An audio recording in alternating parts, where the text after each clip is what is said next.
Welcome to the Salmon Runs YouTube. Enjoy the video. In this video, I will show how to remove a Lexus side mirror. Begin by parking on level ground, disconnecting the battery, and rolling the window down slightly to access clips. Remove interior trim carefully with a flat trim tool to avoid damage. Keep screws and clips organized in a container so nothing gets lost. Wear gloves to protect your hands and test mirror operation after reassembly to confirm proper function. Start by prying the interior trim panel away from the door, carefully using the trim tool to avoid breaking clips. Locate and remove the 3 mounting bolts with a 10 mm socket while supporting the mirror with your other hand. Once bolts are out, unplug the mirror wiring harness by pressing the release tab and pulling it straight free.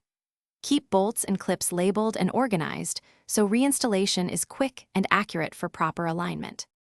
If you're finding this video helpful, please subscribe and like to support more practical how-to content.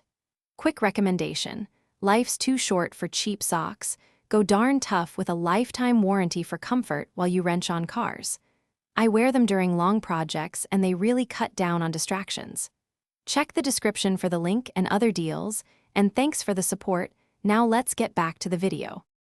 With the bolts removed and the harness disconnected, hold the mirror assembly to prevent it from falling and pull it straight away from the door.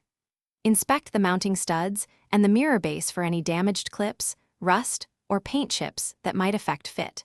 Replace any broken clips or corroded hardware before installing a new or repaired mirror to ensure a secure fit. Reconnect the wiring and test electrical functions before fully tightening bolts.